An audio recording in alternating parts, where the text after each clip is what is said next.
अमर सीमा और दोस्तों एक बड़ा जिसे कहते हैं ना प्रेसिडेंटेड सी चीज़ हुई है जो पहले कभी नहीं हुई और वो ये है कि इंडिया की तरफ से पाकिस्तान की जो डीजीएसपीआर है उन्होंने बताया है कि इंडिया की तरफ से एक हाई स्पीड फ्लाइंग ऑब्जेक्ट जो है हाई स्पीड फ्लाइंग ऑब्जेक्ट ये मैं कॉमास में आपको बता रहा हूँ जो कि पाकिस्तान के एक शहर है मियाँ चनू खानेवाल के नज़दीक वहाँ पे आके गिरा है और इत्तेफाक से वहाँ पे कोई चीज़ जो है वो डैमेज नहीं हुई, कोई नुकसान नहीं हुआ और ये कहा जा रहा है कि ये सुपरसोनिक जो फ्लाइंग ऑब्जेक्ट है ये इसको एक मिसाइल समझा जा रहा है, तो कहा जा रहा है कि मोस्ट प्रोबेबली एक मिसाइल है, बट ये अनआर्म्ड था।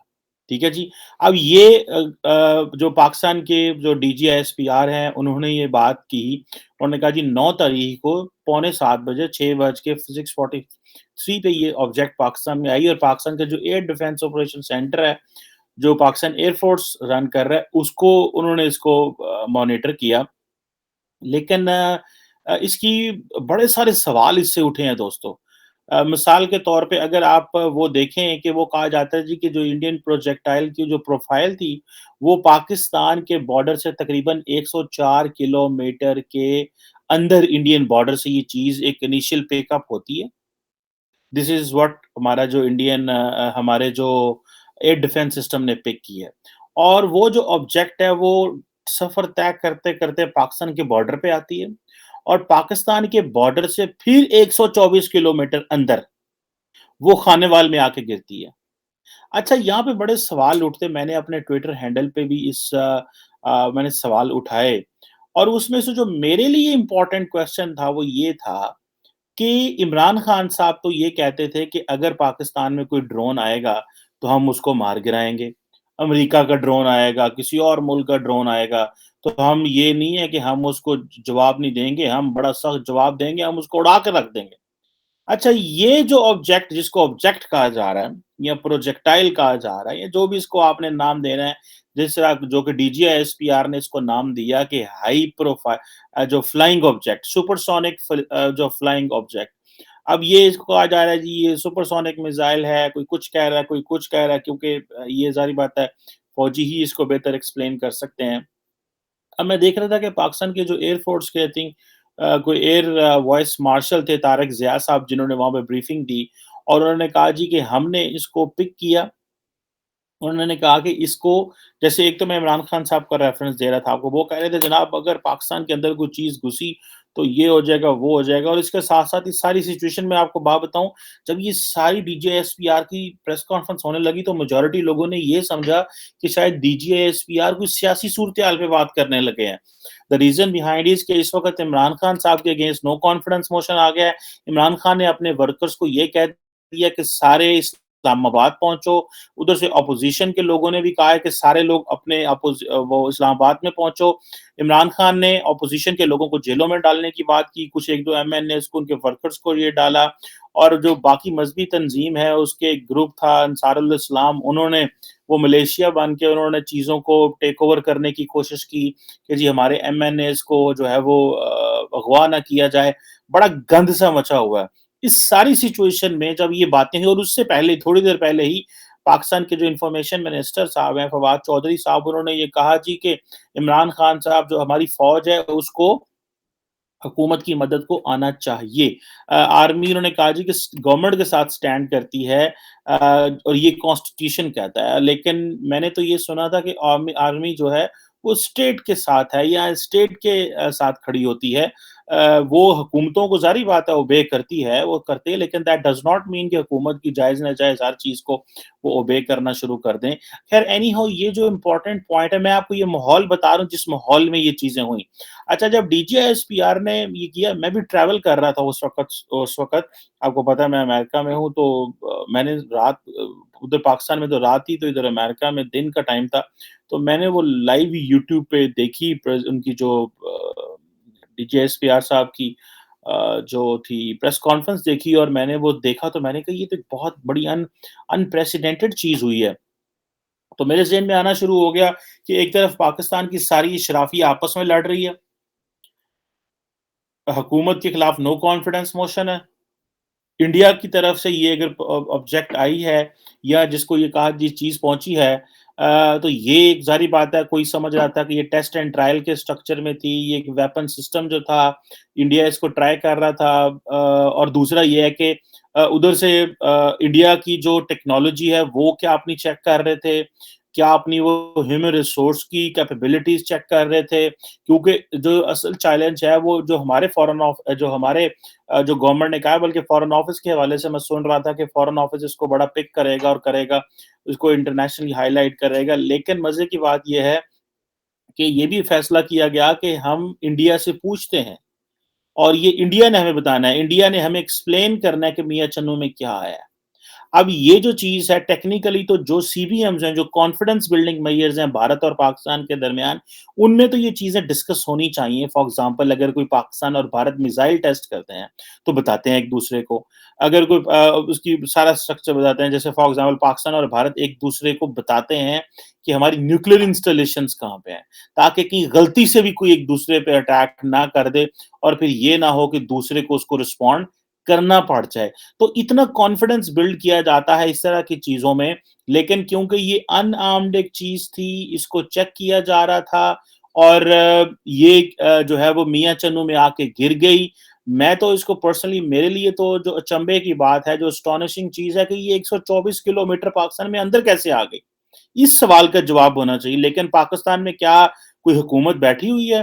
क्या ऑपोज़िशन बैठी हुई है? इस वक़्त पाकिस्तान की अगर सॉवरेनिटी की वायलेशन हुई है या पाकिस्तान के जो सॉवरेन मामलात हैं उसमें जो है वो इंडिया की तरफ से अगर कोई ऐसी चीज़ आई है, तो क्या पाकिस्तान की सियासी जमातों ने इस पे कोई सवाल किया है? क्या पाकिस्तान के अंदर पार्लियामेंट में कोई ऐसी टॉक होगी? यहाँ तो सारे आपस में एक-दूसरे को पंजाबी कहंदे हत्थी पे ने। ਉਹਨੇ ਉਹਨੂੰ ਗਲਮਿਓਂ ਫੜਿਆ तो ਉਹਨੇ ਉਹਨੂੰ ਗਲਮਿਓਂ ਫੜਿਆ ये कोई जिसे कहते हैं ना कोई मज़ेदार चीज़ तो नहीं है, कोई ये मुल्क के बारे में तो सोच नहीं रही, ये सारे अपना-अपना बहुत सोच रहे हैं। इमरान खान कह रहे हैं मेरी प्रोटेक्शन के लिए आओ, फलाँ दूसरे कह रहे हैं मेरी प्रोटेक्शन के लिए आओ। अब ज़ाहिर बात है, ये एक जो इम्पोर्टेंट चीज़ है कि 124 किलोमीटर्स पाकिस्तान के अंदर आ गई। हमारा अगर एयर डिफेंस सिस्टम उसको मॉनिटर कर रहा था, तो उसको गिराया क्यों नहीं गया? उसको चेक क्यों नहीं किया गया कि ये क्या कर सकता है?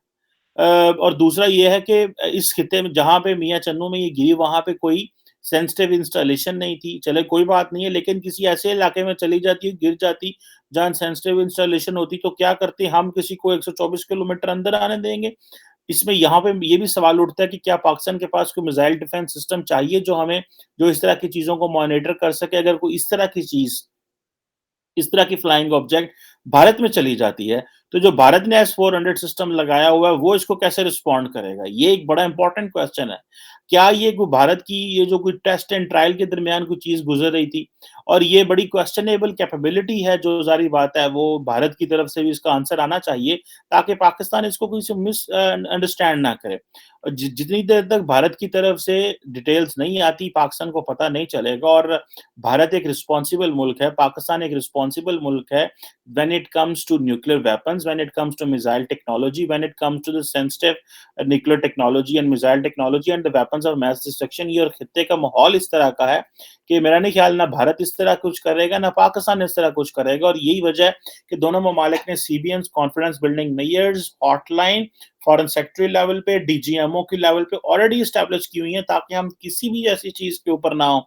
यहाँ पे एक सवाल बनता था, मेरा ख्याल है मैंने वहाँ पे प्रेस कॉन्फ्रेंस देखने की कोशिश की, लेकिन किसी सहाफ़ी ने सवाल नहीं किया कि क्या डीजीएमओ के दरमियान कोई बात हुई? क्या इंडी पाकिस्तान ने इंडियन डीजीएमओ को कुछ पूछा या उन्होंने हमसे कुछ पूछा कि या उन्होंने क्लेरिफ़ाई किया या हमने उनसे पूछा कि ये क्या था? हम इसको फॉरेन ऑफिस और पब्लिक में ले आए हैं। द रीज़न बिहाइंड इज़ कि इंडिया या तो ये समझता रहा होगा कि भई ठीक है, ज़रूरी नहीं है ये बात करना, या ये है कि पाकिस्तान को बताना ज़रूरी नहीं है। पाकिस्तान इसको अगर पब्लिक डोमेन में लेके आए, तो इसके क्या कॉन्सिक्वेंसेज़ हो सकते हैं? इंटरनेशनल कम्युनिटी का तो मसला ही कोई नहीं है, क्योंकि इंटरनेशनल कम्युनिटी तो पाकिस्तान की उस तरह बात नहीं सुनती। अगर याद होगा कि जब लास्ट टाइम उन्होंने बालाकोट पे स्ट्राइक की थी, हमने ये कहा परिंदे मारे गए, कौवे मारे गए, ये सारा कुछ हुआ, वो तो ठीक हुआ। लेकिन क्वेश्चन ये है कि उसको इंटरनेशनल कम्युनिटी ने किस तरह रेट किया था?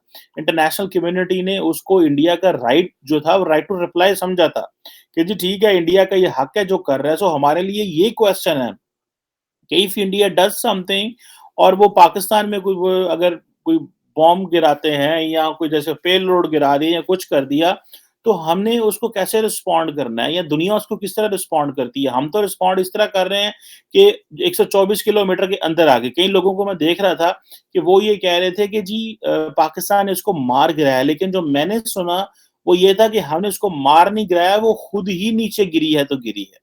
ये भी एक बहुत बड़ा सवाल है कि वो किस तरह जो है वो चीज़ जो है वो नीचे गिरी और हमने उसको इतनी देर क्यों नहीं रोका? क्या वो कहीं और जा रही होती, हम उसको मॉनिटर कर रहे थे? एनी हाउ, एक तरफ तो ये सारा गम था कि ये चीज़ें हुई, दूसरी तरफ हमारी सारी ऑपोज़िशन सड़कों पे निकली हुई है, हुकूमत भी सड़कों पे निकली। पाकिस्तान वाहिद मुल्क है जहाँ पे हुकूमत भी सड़कों पे होती है, ऑपोज़िशन भी सड़कों पे होती है।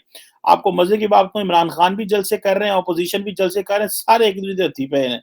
और उधर से अमेरिका के एक लॉ मेकर साहब हैं, आई थिंक पेंसिल्वेनिया से हैं, स्कॉट पेरी, उन्होंने कहा जी कि पाकिस्तान के ऊपर सैंक्शन लगा दो। पाकिस्तान, उन्होंने कहा जी जो कहा है कि जी जो पाकिस्तान को state sponsor of terrorism declare करो और मसूद खान को प्रोब करो, ये करो, वो करो, और वो पूरा जिसे कहते हैं ना बिखरे हुए हैं। अच्छा, इसके ऊपर मैंने बहुत सारे और लोगों को, मैंने अमेरिकन्स को भी सुना था, आई थिंक नेड प्राइस को सुना था, उन्होंने कहा यार ये कोई मैटर नहीं करता। इतने ज़्यादा लोग हैं इंडिया के, अमेरिका के अंदर, एक आधे बंदे ने ये बात कर भी दी तो क्या इससे फ़र्क पड़ता है? लेकिन फिर भी फ़र्क तो पड़ता है कि इस तरह क्यों एक अमेरिका के अंदर एक माहौल इस तरह का पाकिस्तान के बारे में, गो कि अमेरिका की सरकार के अंदर कोई नहीं है, स्टेट डिपार्टमेंट इस तरह नहीं सोच रहा, डिफेंस डिपार्टमेंट इस तरह नहीं सोच रहा, व्हाइट हाउस खामोश बैठा हुआ है। लेकिन आप इंटरनल अगर स्टेबिलिटी की बात करें, इंटरनल कोहेजन की बात करें, तो हम कहाँ खड़े हुए हैं भाईजान? वो चीज़ देखने की ज़रूरत है। हमें वो चैलेंज है कि हमारे मसाइल किधर हैं। अच्छा, उधर से हर बंदा जो है वो फ़ौज को पॉलिटिक्स में घसीटने की कोशिश कर रहा है। फ़ौजी कह रहे हैं जनाब, फ़ौजी साहब हमारे सारे ये कह रहे हैं जनाब कि हम तो पॉलिटिक्स में वो उसमें है ही नहीं है। कि जी हमारा पॉलिटिक्स में कोई किरदार नहीं है। अच्छा, मज़े की बात है, देखिए क्या आयरनी है कि डीजीआईएसपीआर ने इंतहाई प्रोफ़ेशनल जो है वो प्रेशर दिया, इसमें कोई शक नहीं है। और मैंने क्रॉस द बोर्ड उनके बारे में जो अमूमन लोग फ़ौज पे तनकीद भी करते हैं और है उसके हक़ में भी बोलते हैं, मैंने बहुत सारे लोगों को ट्वीट्स भी देखी हैं कि लोगों ने इसको जो है वो बड़े प्रोफ़ेशनल तरीके से देखा। लेकिन आप मज़े की बात देखें कि हर बंदा जो है वो अपने सवाल के साथ, हमारे दोस्त हैं बड़े अच्छे आमिर मतीन साहब, मतीन हैदर साहब भी थे, उन्होंने भी सवाल किया, तो उन्होंने भी जनाब कह दिया कि जनाब वो ज़रा आप ठीक है, ये तो जो आप बता रहे हैं पर सानू ये दसो सियासत दा की करना है? और वो डीजीएसपीआर कह रहे हैं कि जी हमारा एक ही पॉलिसी है कि हमारा सियासत से कोई ताल्लुक नहीं है। The army has nothing to do with the politics. और ये इसी तरह चीज़ें रहेंगी। अब ये जो चीज़ें हैं ये उधर, और उधर हमारे जो क्या नाम है उनका, फवाद चौधरी साहब जो कि हमारे इन्फॉर्मेशन मिनिस्टर हैं पाकिस्तान के, वो कह रहे हैं कि आर्मी जो है वो फ़ौज की हुकूमत के साथ खड़ी हुई है और उनकी ये जॉब है कि अंडर द कॉन्स्टिट्यूशन हमारी हेल्प करें। अब किस मामले में हेल्प करें? क्या वो आपकी हुकूमत को बरकरार रखने की मदद करें? क्या वो आपकी हुकूमत को चलाने में मदद करें? हाँ, as a part of the executive, the army's job is to help the government. That does not mean कि अगर आपके पार्लियामेंट में नंबर कम हो रहे हैं तो फौज का काम है उसको पूरा करना। That is not the job of the military कि आपने नंबर पूरे करने हैं। देखिए, इलेक्शन जीतना, करना, कराना वो सारा आपका अपना काम है। अगर आपके बंदे शॉर्ट हो रहे हैं, पूरे नहीं हो रहे, तो that is your job. That is not the job of the army. So ये चीज़ें बड़ी इंपॉर्टेंट हैं और यहाँ पे मैं समझता हूँ कि इंडिया का ये जो चीज़ आई है, जिसको हम सुपरसोनिक मिसाइल कह लें, अनआर्म्ड सुपरसोनिक मिसाइल कह लें, हाई स्पीड फ्लाइंग ऑब्जेक्ट कह लें, सुपरसोनिक फ्लाइंग ऑब्जेक्ट कह लें, जो भी इसको आपने कहना है, इसके मुख्तलिफ नाम जो है वो चले हैं, लेकिन जो डीजीआईएसपीआर ने कहा था वो हाई स्पीड फ्लाइंग ऑब्जेक्ट, जिसे कहते हैं, और दूसरा ने कहा था कि it was a supersonic flying object. Probably कोई मिसाइल हो सकता है, लेकिन अनसर्टेनिटी थी, अनआर्म्ड था। दूसरी तरफ कई लोगों ने कहना शुरू कर दिया, जनाब उधर नरेंद्र मोदी साहब इलेक्शन जीती हैं, किधर छुरछुरियाँ साढ़े हाल तो नहीं छाटती हैं उन्होंने, ठीक है? और क्या ये इंडियन एयरफोर्स की मिसकैलकुलेशन है, अनप्रोफेशनलिज्म है, क्या है? लेकिन मेरा ख्याल है इसको एक्सप्लेन करना चाहिए इंडिया को, पाकिस्तान को, ताकि पाकिस्तान एटलीस्ट उसमें क्लैरिफाई हो पोज़ीशन उसकी, जो है वो उसको समझ आए कि क्या हो रहा है और क्या नहीं हो रहा। अदरवाइज़ मिसकैलकुलेशंस हो जाती हैं, मिसअंडरस्टैंडिंग्स हो जाती हैं, दोनों बड़े मैच्योर मुल्क हैं, दोनों को they will have to behave in a very strong manner. तो यहाँ पे मैं इस बात को कंक्लूड करता हूँ, लेकिन अफ़सोस इस बात का है कि पाकिस्तान की पॉलिटिकल जो शराफ़िया है, वो जब इस तरह की चीज़ हो रही थी तो वो डिवाइडेड थी और सारा पाकिस्तान जो है वो डीजीएसपीआर की जो प्रेस कॉन्फ्रेंस था वो उसको ये समझ रहा था शायद कोई सियासत के हवाले से बात करेंगे। और ये भी एक कोई अच्छी शगुन नहीं है, कोई अच्छी चीज़ नहीं है, हालाँकि डीजीएसपीआर ने आते ही कह दिया कि हमारा सियासत से कोई ताल्लुक नहीं।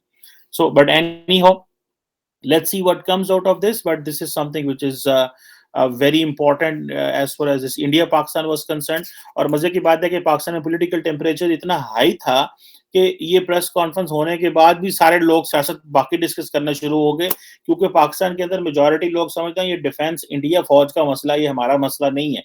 ये भी एक बहुत बड़ा बिहेवियर है, मेरा ख्याल है एक ट्रेंड है जिसको समझने की जरूरत है। Any how, thank you very much.